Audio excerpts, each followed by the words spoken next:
جو حضرت آدم صفی اللہ حضرت نوح نجی اللہ کی توہین پر آ جائے وہ عذاب، جو جناب موسیٰ کلیم اللہ کی توہین پہ آ جائے وہ عذاب، جو حضرت لوط نبی اللہ کی توہین پر آ گیا وہ عذاب، جو حضرت ابراہیم خلیل اللہ کی توہین پہ آ گیا ارے وہ عذاب، جو صالح نبی اللہ کی توہین پہ آ گیا وہ حبیب اللہ کی توہین پہ رکا کیوں رکا؟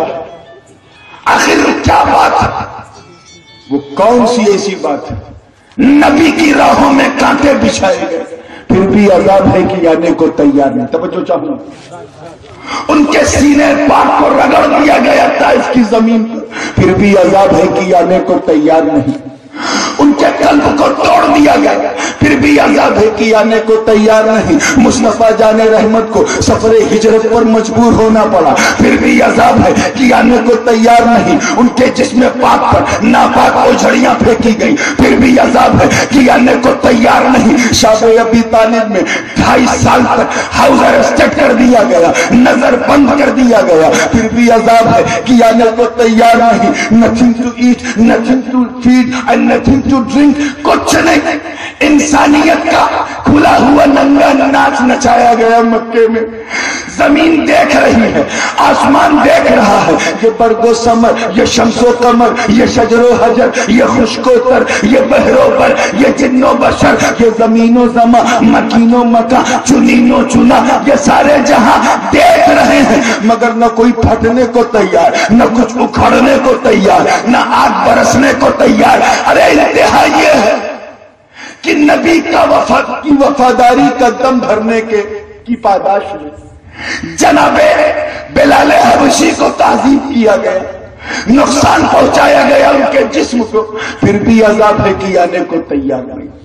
حضرت عمار کو لوہے کی سلاخیں پہنا دی گئی پھر بھی عذاب ہے کہ آنے کو تیار نہیں. ارے ایک کے بعد ایک فتنے آتے رہے. صدیق اکبر کے سامنے منکرین زکات کا فتنہ آیا پھر بھی عذاب نہیں آیا. فاروق اعظم کے سامنے سبائیوں کا فتنہ آیا پھر بھی عذاب نہیں آیا.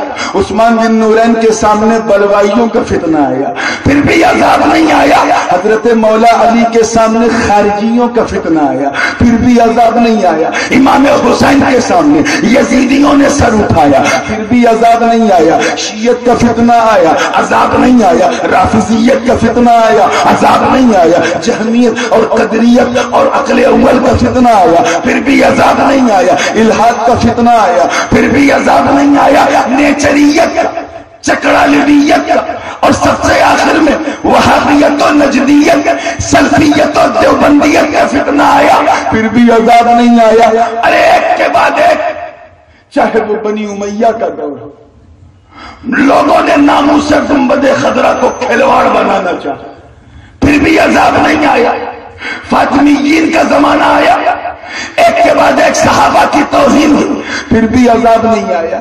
بنی عباس کا دور آیا تو ہلاکو نے قرآن کو تہہ ٹیخ کر کے آگ کے حوالے کر دیا پھر بھی عذاب نہیں آیا. ایک کے بعد ایک فتنے آتے رہے. واقعہ حرہ آیا، پورے مدینے کے گرد آگ منڈرانے لگی پھر بھی عذاب نہیں آیا. گنبد خضرا سے مکی نے گنبد خضرا کو نکالنے کی سازش رچی گئی پھر بھی عذاب نہیں آیا.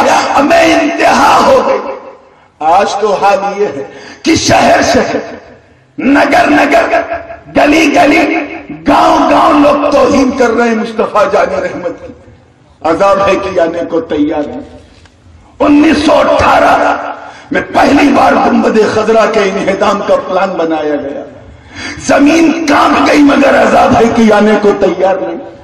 1976 میں دوسری بار کنگ فہد نے اس تحریک کو آگے بڑھایا اور توسیع کے نام پر گنبد خضرا کو ڈیمولش کرنے کا پلان کیا.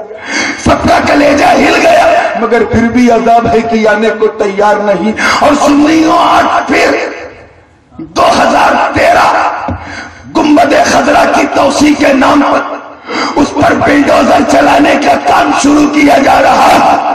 ماسٹر پلان تیار ہو چکا ہے.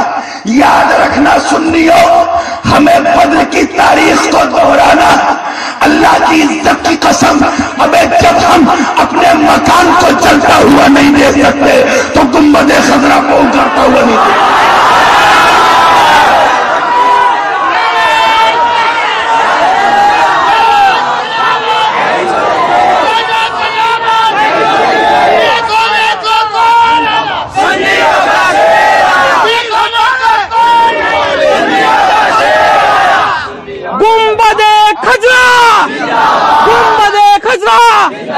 میں آؤں گا، میں ابھی ادھر آ رہا ہوں، لیکن بس یہ بتانا ہے اتنا سب کچھ ہو رہا اور نہ جانے کب تک ہوتا رہے گا۔ ارے جنہیں صحیح سے عربی کی عبارت پڑھنا نہیں آتا، شرک کو شرک نہیں سرک کہتے ہیں۔ ان کی شکلیں دیکھو، کہاں وہ کہاں میرے آقا کا وجہ و شمس۔ اپنے ملوک ریاض میں جا کے دیکھ، عبدالعزیز کا مقبرہ بنا ہوا ہے، جاؤ دبئی میں جاؤ، شیخ زاہد کا مقبرہ بنا ہوا ہے، شارجہ میں پہنچو وہاں کے شیوخ کے مقبرے بنے ہوئے ہیں، خود تو بناؤ، اور جب آقا کی گنبد کی بات آئے تو مٹاؤ۔ سن، یا تو اپنا دین چھوڑ دے یا میرے آقا کی زمین چھوڑ دے۔